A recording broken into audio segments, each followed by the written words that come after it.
This time on my Year of Star Wars reviews, we're going to be looking at the next film in the saga, Star Wars Episode 5, The Empire Strikes Back.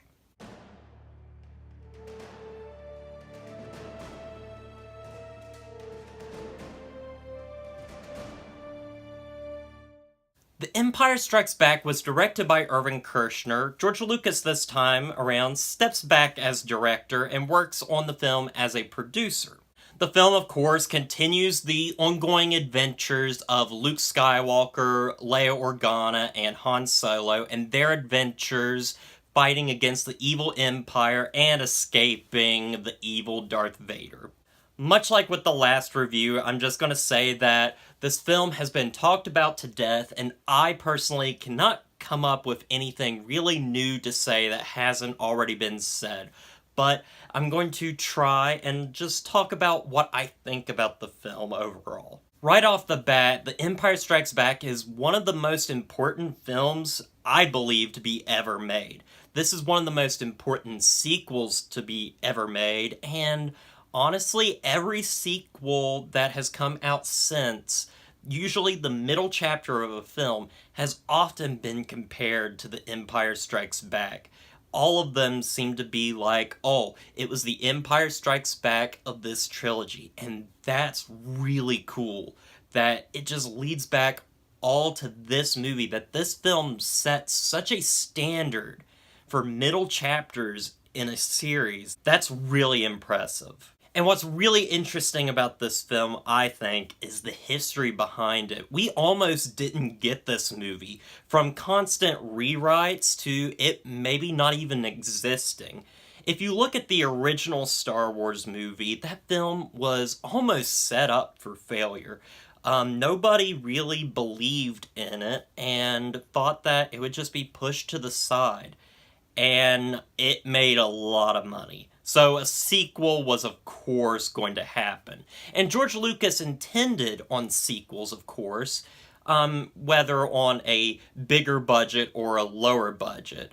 He had this idea that if Star Wars failed, he was going to make more condensed, smaller budgeted Star Wars sequels, with one of them being Splinter of the Mind's Eye, which is a book you can actually read basically an alternate version of how the Star Wars saga would have continued if the original Star Wars was a failure. But Star Wars was not a failure, and we got The Empire Strikes Back instead, which went through several rewrites, as I said before, some really weird stuff with Darth Vader in a castle with gargoyles and just really bizarre stuff to eventually getting what we got here. And what we got here is really good. I hear a lot of people say that The Empire Strikes Back is the darkest of the trilogy. A lot of people claim that it is dark. And yes, it is definitely different in tone from the first film. But I wouldn't go as far as saying it's completely dark. Except for maybe the third act in particular is probably a little dark, but it is definitely, in a way, more mature of a story and deals with a lot heavier themes than the first one does.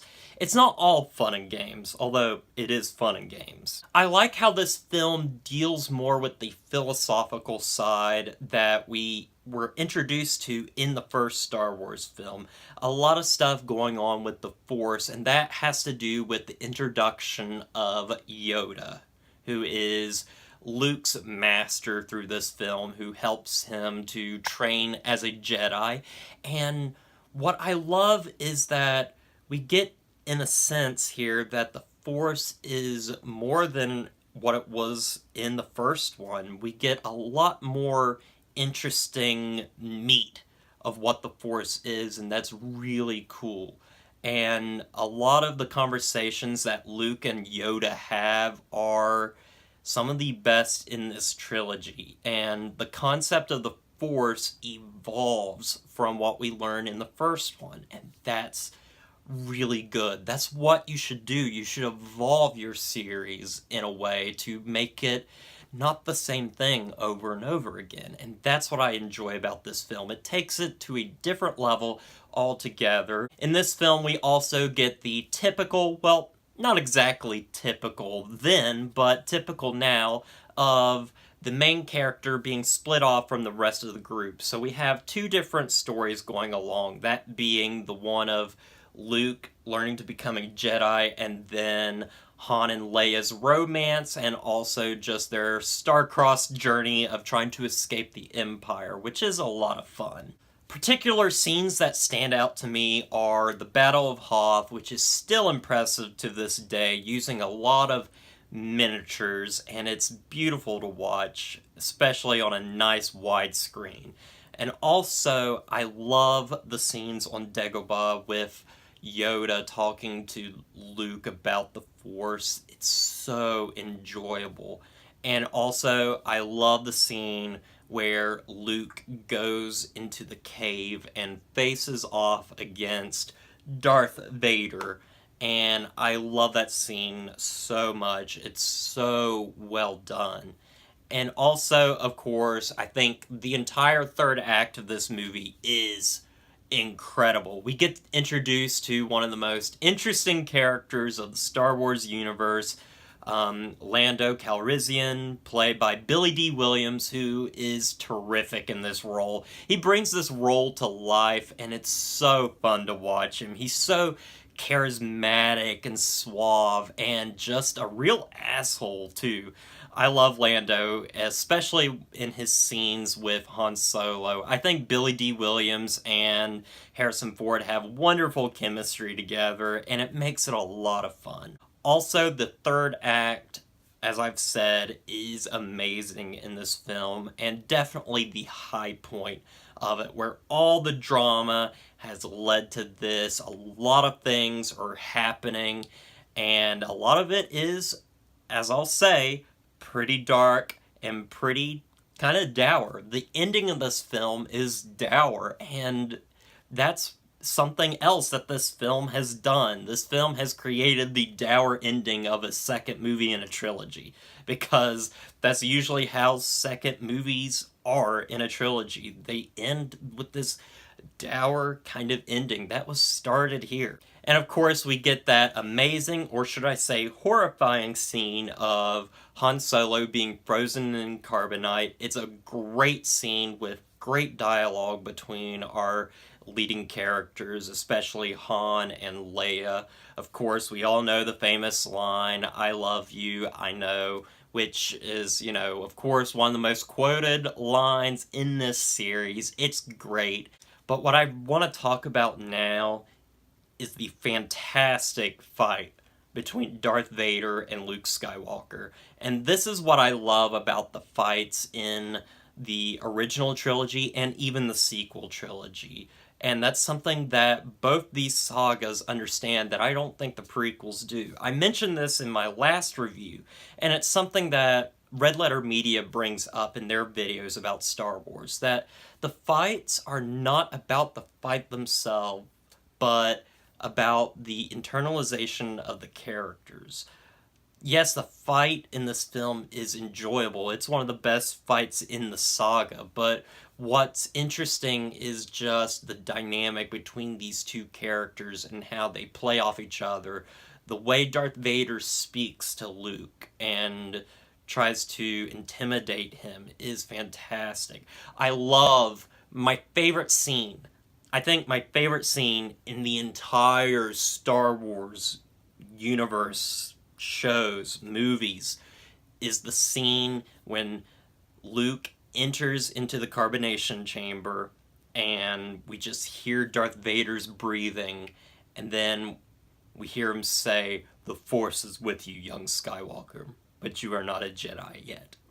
I love this scene, and it's so well done too, not only from, the voice work, but the atmosphere and the set itself. The production team on this film is fantastic. I love this scene. It's so beautiful with all the blue and orange glow from basically the floor, and just the smoke, and it's just great atmosphere, and it makes for an incredibly fun and interesting fight all the way to the end when Darth Vader, of course, utters the famous line, "No, I am your father." And of course, that's film history right in the making, which I find so interesting that it was such a well-kept secret for all this time.